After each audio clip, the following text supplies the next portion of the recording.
Meron ako nakita dito. May naglalaba. Ang ganda ng pwesto niya sa ilalim ng dilaw na payong. Yara, may damla ka eh. Naglaba ko sa sapatos yun. Wow! Oh. Puti na. Kaninong sapatos yung mga yan? Sapatos mo to. Oh, sapatos ko daw yun. Wow, thank you, Lakay. Wow. Uy, ang puti ah. Yeah. Ano yung concoction mo dyan? Anong ginamit mo? Wow, it's really white. Soda. Baking soda? Baking soda. Okay. Hindi ko na nilagyan ng suka. Okay, baking soda. Ano pa? Saka Detergent soap. Wow, totoo nga oh, ang puti. Tapos kaninong mga sapatos yung mga yan. Sino siyang kay Chanko? Galing naman. Meron kaming labandero ng sapatos.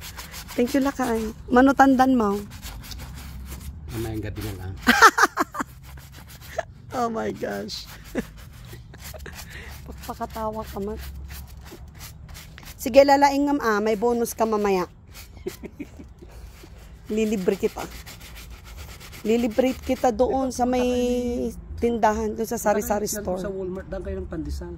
Oo nga, gusto ko ng pandesal. Yan, get 24/7 pandesalan. Punta kayo kay sa Roadhouse. Oh, Texas Roadhouse? Yes. Yeah, we can go.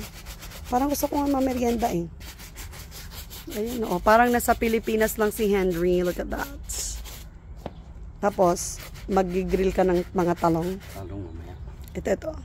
Ito yung i-grill niyang mga talong. Nasisilip ko na. Nasisilip ko yung mga i-grill niya na talong. Oh. Look at those. Uy, marami pa dun. Oh my gosh, ayun oh. Sige, magtorta tayo mamaya. Ito ang hacienda ni Henry. Hacienda di Henry. You look so handsome washing our shoes. Puputi ito pag ginawa. Hindi nga talaga, maputi na siya. Toothpaste. White toothpaste. Puputi ito. Ganon. Yung baking powder. May sentimental value sa akin ng sapatos na yan. Yan ang ginamit ko sa Pilipinas. Thank you.